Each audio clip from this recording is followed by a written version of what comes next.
Hello everyone, thank you so much for joining us today. I'm Beatrice Canals here at Nicklaus Children's Hospital. Today we are discussing rare diseases, and that's because it is National Rare Disease Day, February 28th. With us to discuss this very important topic now is Dr. Parul Jayakar. Yes. Doctor, thank you for being with us. You are a geneticist here at Nicklaus Children's Hospital. The importance of discussing this is because the numbers themselves lead the importance of this topic. At least 10,000 different rare diseases that have been discovered, and we'd say probably 50% of those affect children, correct? Correct. So I think this is a perfect time to talk about the rare disease because it is the Rare Disease Day.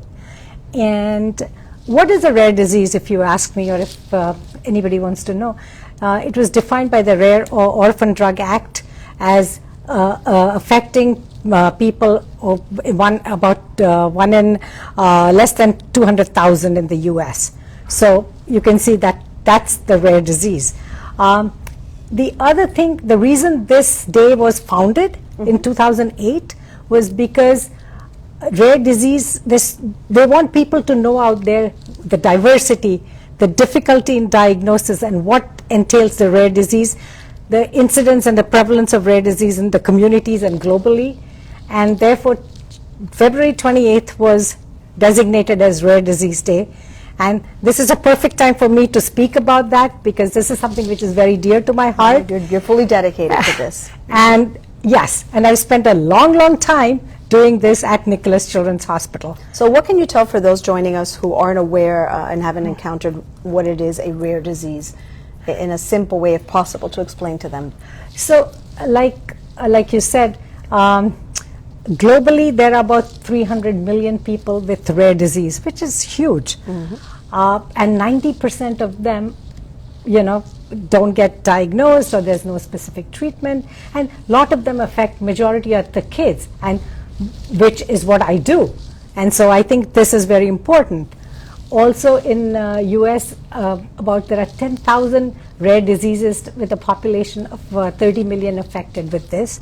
So again, like I said, there's a lot of these conditions there which we don't diagnose just because of the diversity, how these diseases present.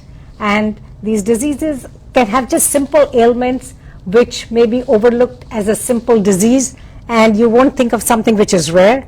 And the symptoms vary not only from patient to patient, but they vary from symptom to symptom and the way they present. So sometimes it gets very challenging, and the patients go through such a diagnostic odyssey. They go from doctor to doctor in search for a diagnosis and treatment, and that says a lot about the undiagnosed rare disease. And we're here today hopefully to bring hope to parents who perhaps have these undiagnosed ailments for their children, and let them know that a lot of work is being done here at Nicklaus Children's Hospital to try to pinpoint what these diseases are. So, of course, the most important, get them the proper treatment.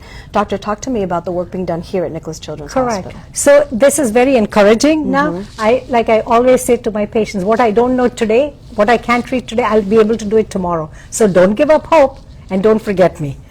And that is it's a very positive, and it's a truthful sentence right now, because when I started genetics in Canada 30 years ago, there was no treatment. It was just diagnosis dysmorphic features and things like that. But now over time, and I'm very happy that I'm living this time to see how the change has come, we're able to diagnose rare diseases, not only diagnose them, but now manage them and treat them, because so many of these conditions have treatments available now. And so I think we are very fortunate that this is a possibility now, and at Nicklaus Children's, that's exactly what we do. We try and diagnose. We have the facility. We have a multidisciplinary team approach here. So where we see these patients, we try and diagnose them. I always say that. And we offer them treatments, be it enzyme replacements or drug therapies or gene therapy for that matter. So there's a lot of opportunities here, and we want to make sure we do the best for these kids here and give them the best life. Absolutely. And it's what you mentioned, without a diagnosis, it's impossible to find the proper treatment. Correct. I can't imagine as a parent, when so many of us perhaps are given a diagnosis for our child, but at least it is known what they have. That alone, not to have that unknown linger over you anymore, helps. For those parents that spend sometimes months, even years, with the wrong diagnosis, as you mentioned, going doctor to doctor, I imagine that they're probably desperate at that point to find a place where they can at least get the Correct. right answers. And not only doctor, it's a diagnostic odyssey, but even a financial burden for them. Sure. Because really it's the challenges, it's even the family challenges they have, because when you have a chronic child with a problem, it affects the family life. So I think it's a global picture of these rare diseases, which is a big challenge, and which, this Rare Disease Day is mainly here exactly for that, to cause, to create awareness and advocacy for rare diseases in the community, and to see how we can all cumulatively help the diverse population in research, therapeutics, and other conditions where we can diagnose them. And the great news is there is help. Talk to me a little more about the team you have here, and when it comes to technology, how Nicholas Children's really is working to stay on top of the latest work or help treatments available. Correct. So I started the multidisciplinary clinic, the Neurogenetics Metabolic Clinic, over 20 years ago. Wow. A long time. But that's something which has been an amazing, it's a team approach. They've got multiple specialties involved in the clinic, and so it's sort of one-stop care for the patient. They come, they see the team, not only doctors, but they need ancillary support like social work, they need nutrition, they need psychology. So they need a lot of people around them, because it takes a village to help the kids with these rare diseases. And so we offer that, here. It's a weekly clinic, we offer that, and I think it's worked very well, and it's, this is what we do. And just to put it out there, we are not right there yet, but we as a team here at Children's, we are going to launch the rare disease clinic. And wonderful. So yes, and once it's formulated and it's out there, of course, you will We all will know. let you all know about Yes. it, absolutely. Yeah. But for now, that's wonderful Yeah, news. and it's it gives called so much hope. UDC, Undiagnosed Disease Clinic. So it will be a clinic solely dedicated to these rare diseases and to helping undiagnosed. The diseases. patients who've gone through this odyssey and have not come anywhere, and we are still sort of looking. So, and we have a team within our genetics team, who will be part of team it. you're very proud of, I Yes, understand. Yes, I have great support staff here, my office, and my colleagues. So, so we are all going to be part of it. And once we launch it, I'm going to be very happy that it's coming. There's something specifically I wanted you to talk to me a little bit more about, and that is when you mentioned genetics and the programs. I know that there's a program that Nicholas Children's was one of the first in the country, amongst the first, to pilot this program. Talk to me about that. So yes, I'm just going to talk a little bit about the technologies which we have now, Wonderful. which helps in diagnosis. So going back 10, 15 years ago, it was diagnosing genetic disease was very expensive, very limited to a few, and only small amount of genes could be diagnosed. So it was limited. But then over time, it came what we call, and I'm just giving these names so when you read them, you're familiar. It's called next generation sequencing, where what happens is we sequence a whole bunch of genes in a short time, very cost effective, and good results.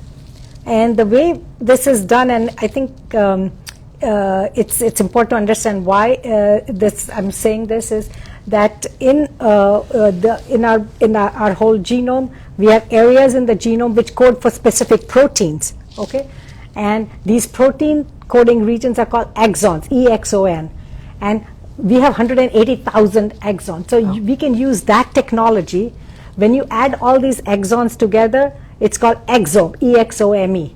So there's a testing which I guess a lot of people know now. It's called whole exome sequencing, where it's specifically for kids with undiagnosed conditions, because there you don't have to know exactly what you're looking for or the sequence you're looking for. It analyzes the exomes or the exons, like 180,000 or 30 million base pairs, and to see and find if there's a mismatch in that. And if there's a mismatch, to see this mismatch is related to this condition and this may be the diagnosis. That could be the key to the puzzle. Correct. Not always, but yes. Yes. That's so. There's hope. And only about this exons are comprised of only 1% of the genome. So we still don't know what is 99%, right? But this is very, very important Helpful and and very promising. helpful. Very, very helpful. And if we cannot find an answer to that, we go to the next one called the genome sequencing, where you sequence the whole genome, which contains the DNA from the chromosomes and the mitochondria, which are the energy producing cells in the body. So you've got it all. I'm right back in biology class. Okay. Yeah. And I paid attention. Yeah, exactly. Thank goodness. So you got it all. I know that it has to be, Yeah. for parents, complicated perhaps. We are so grateful as a Yeah. parent myself that you truly have dedicated your career to this, so much of it, and that you and your team are here Yeah. to really stay on top Yeah. of the latest technology, thanks Exactly. to Nicholas Children's Hospital support, and to offer that to the community. Again, I can't imagine as a parent the desperation they must feel not Yeah. knowing what is wrong with their child, and then finally being able to figure it out with all of this testing, and then get the proper treatment. And I'm sure their lives just change instantly when you're able. I think they're to more properly relieved. diagnose. Relieved either ways. If I give them a diagnosis, they know what to Even do, if it is a even if it's difficult not a difficult diagnosis. yes. It's So- the not knowing in life, right? That Yeah. often just it makes it very difficult for Correct, us, Doctor. correct. Anything else you'd like to share with parents who are joining us who perhaps are concerned that their child has an undiagnosed illness or a rare disease? What advice do you have for them? So like I said, I think never stop looking, never stop advocating. You are the best advocate, so never give up. I think you have colleagues, your health professionals who are always willing to help you, whichever way you need, and help you with, trying to solve your puzzle and, what you have to do. And you are not So- alone. And you're not correct? alone. Absolutely, absolutely. When you hear And- the numbers, that Yeah. alone You're- lets you know that you're not alone. You're not that, alone at that all. unfortunately it is affecting so many children. But the Correct, good correct, news today correct. on this Yeah. National Rare Disease Day Yeah. that we wanted to bring you is that there is a lot of help, and technology is just increasing and It's improving every day. increasing and challenging, and we at Children's are here to help you. Yes, and that you mentioned, and we mention this so often, but it's so true. Nicholas Children's is so focused on multidisciplinary help. Correct. And every child that walks in, that's the way they're looked at. It's not just, if it's a headache, it's just this department. Correct. They really look at it as a team, and what can we do to figure out what Correct, this child needs correct, to get the best treatment correct. possible, And I think- especially with rare diseases. I agree, and I think that's the approach we are going to take. And like I said, help is not far away for parents there. We are always here for you, and you feel free to reach out. And considering that you're working with something that I can only imagine mentally is so complex for us, for the common folk, how wonderful that you bring this smile and hope to your Oh, patients. Oh, I'm thank sure that you. must help quite a bit. So thank you, Doctor. I Thank try. you- Thank you so Thank much. you. For those of you who are joining us who want more information on rare diseases, the treatments, the diagnosis, and how to get to it, we're going to give you a way that you can go to Nicholas Children's and get that. But in a moment, we understand we have some questions from our online viewers, and we definitely want to get to those. Go ahead, Gabby. One of the first ones is gastroparesis considered a rare disease? Is gastroparesis? Gastroparesis is a Paresis. symptom. It's not a disease per se.